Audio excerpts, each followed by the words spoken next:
Hi guys, December was a slower reading month for me. I read just 3 books, and January is off to a similar start thanks to a bout of the flu. You might still hear it a little bit in my voice, but I am feeling better now. I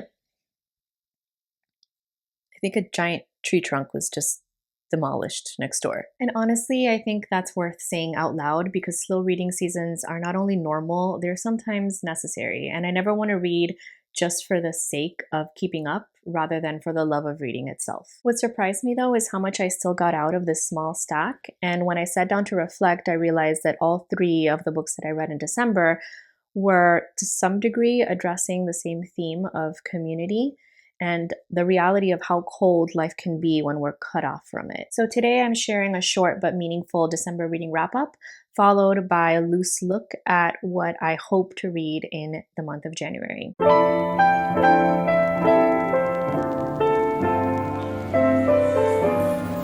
The first book that I read this month was Burial Rites by Hannah Kent. I like to try to distill each novel into 6 words or less in these reading wrap-ups. So here's my attempt for Burial Rites. Life flickers before the final darkness. This is a work of historical fiction based on Agnes Magnusdóttir, who was the last person to be executed in Iceland in 1830. At the start of the novel, Agnes has already been tried and convicted of brutally murdering a man along with 2 co-conspirators, and she's being moved to a family farm where she is to await her execution.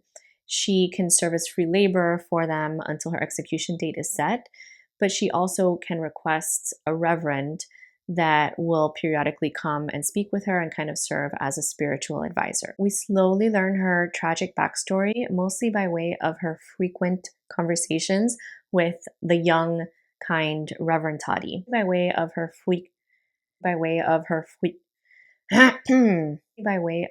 frequent conversations. I feel like this novel addresses the problem of black and white thinking. Like if you're not good, you're bad. If you're not innocent, you're guilty. Sometimes the reality is actually much more nuanced than that. The narration shifts between the third person, giving us the established judgments and assumptions about Agnes, and then Agnes's first person, which is very intimate. We sympathize with her right away, and we also take her as a reliable narrator, so we don't really buy the established truth of the matter. Now, Toddy works as a kind of bridge between his society and the reader because we see him start out assuming the truth of the conviction and then slowly coming to understand the more complex, again, more nuanced reality. The same is true of the family that she's been placed with. At first, they're understandably angry that this request has been made of them, and they're fearful and disdainful of this convicted murderer. But over time, she does end up earning their trust. I especially liked the narrative structure and Agnes's voice in that first person narration in particular. Kent employs a metaphor of life as an extinguishing candle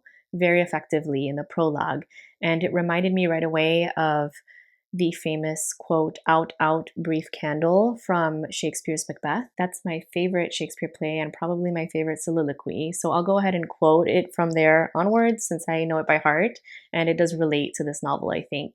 "Out, out, brief candle, life's but a walking shadow, a poor player that struts and frets his hour upon the stage, and then is heard no more. It is a tale told by an idiot, full of sound and fury, signifying nothing." And that's what her life has been like. It's been this constant hamster wheel of just trying to survive and trying to find stability and connection, only to be condemned to death. And I find this to be a reflection of how arbitrarily unjust life can be sometimes. While the story often feels hopeless for Agnes because the law, society has already made its judgment, there is some small solace that she's able to find at the end in individuals. Despite being hurt and abused by important people in her past, she still manages to form attachments with new friends, namely the Reverend and this family that she's staying with, because they're able to see past the externalities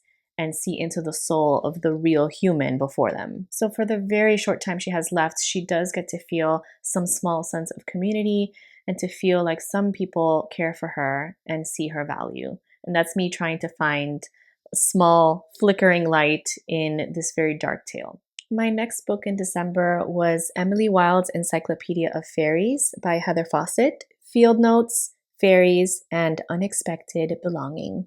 This was just a delight from start to finish, and it was the perfect Christmas cozy read for a number of reasons. The setting is a small town in the countryside and the surrounding woodlands in a fictional Scandinavian country, and it's fall going into winter. So we get cozy fires, we get tea, we get a big black wolf-like dog named Shadow, all the things. It's low stakes, but not without a dangerous adventure and some tension along the way. There's also a little developing love story that is very naturally woven into the plot, and it's sweet and it's believable. The premise here is that Emily Wilde is a naturalist who studies the Fae.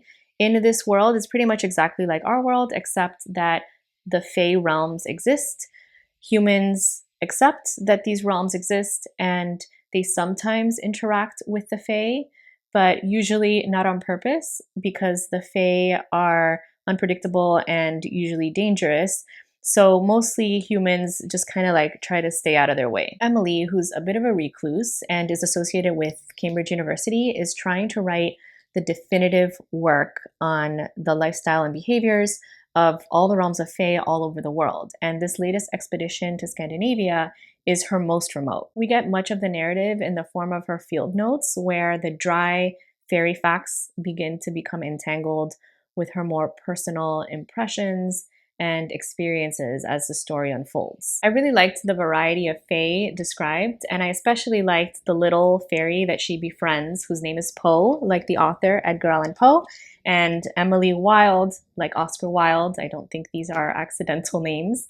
And this little fairy, Poe, makes her yummy bread, so we love him. Aside from the romance that subtly develops for Emily, she also ends up having ties to this town and its people that she didn't expect. And she has to learn to accept the generosity of others and also just to accept that, yes, people actually do like her. She slowly forms these connections and there's a sense of found family by the end. So it felt very warm and cozy, perfect for the Christmas season. And I do want eventually to read the sequel to this book. Okay, my last book of the month was rather appropriate, and that is A Christmas Carol by Charles Dickens. Let me pull this out. Okay, here we go. So this is a beautiful illustrated edition. It's also an annotated edition. So I'll just kind of show you a little bit of a sample here. Let me put my tea down because definitely about to have some kind of accident here. So it has a lot of illustrations like this, and then it's got the text here and the annotation on the other column on each page. Now, I will admit to you, I did not read a single annotation. That's not true. I read a couple of them just to get a sense of what they were doing with the annotations, but I really just wanted to read the story and look at the pictures. Of course, I've been very familiar with the story since childhood, but I never actually read it. And my first memory of A Christmas Carol was the Disney version in which Scrooge McDuck plays Ebenezer Scrooge and Mickey Mouse plays Bob Cratchit. I was immediately struck by the perfect first line, "Marley was dead to begin with." There's just something about the way that sentence is arranged. Like instead of saying to begin with, Marley was dead, that would already have been a wonderful sentence to open a story with, but reversing those two phrases just creates almost like a comedic effect, along with the sort of immediate shock that you get from the event described there. And there's also something about the use of the colon, like the punctuation there, Marley was dead, colon, to begin with, that also helps to create that effect. I can't quite describe it, but this should be no surprise, you know, coming from Charles Dickens, who opened A Tale of Two Cities with, "It was the best of times, it was the worst of times." The man could certainly write an opening sentence. So I settled in, ready to enjoy this familiar story. Let me get my tea. I feel like the phrase settled in is a trigger for grab your tea. I settled in for this familiar story, and I found that it exactly met my expectations for what I thought the story would be based on all of the previous versions that I'd seen before.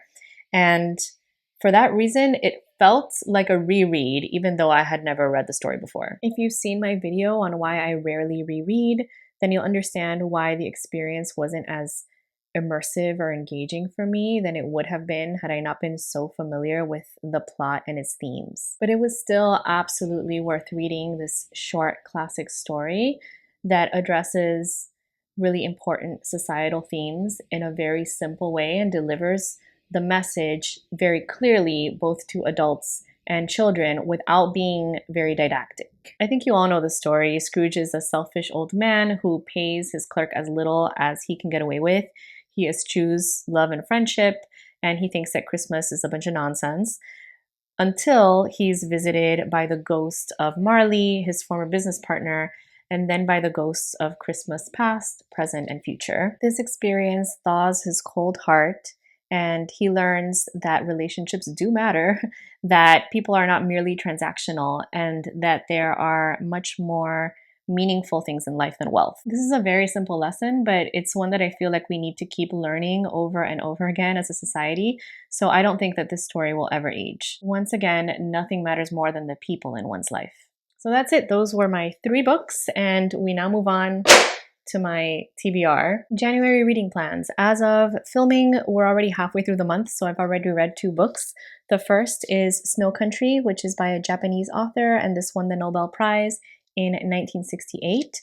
And then fully on the other end of the spectrum, I've just read Bookshops and Bone Dust by Travis Baldree. That book had been on my list to read for the upcoming month for like the last 3 months. So I'm glad I actually got to it this time around. I've also already got the audiobook for Wilde Reverence by Rebecca Ross from Libby, and that's going to be the next one. I have been looking for a while for a romantasy title that I truly enjoy, because usually they are underwhelming for me. And this was a particular recommendation from Lila at Lit and Lovely Lila. So I'm excited for it. Other than that, I'd like to add a nonfiction title, because reading more nonfiction was one of my goals for 2026, but I haven't decided on one yet. If anybody has recommendations for an engaging work of nonfiction, please post them below. Looking back, all 3 of my December reads touch on this idea of how much our lives are affected by the presence or absence of community. In A Christmas Carol, that message is front and center. In Emily Wilde, it unfolds more quietly through this sense of found family. And in Burial Rites, it's almost the only warmth that we get in an otherwise very cold life. Even though I read fewer books this month, I feel like I took a lot from them. And I think that's a reminder that sometimes less is really more. I mean, sometimes more is more, but sometimes less is more. I'd love to know if any themes have been showing up in your reading lately, or if there's any book that has struck that sense of connection for you recently. And wherever you are in your reading right now, fast or slow, I hope that you're getting something meaningful from it. Thanks for joining me. Bye-bye.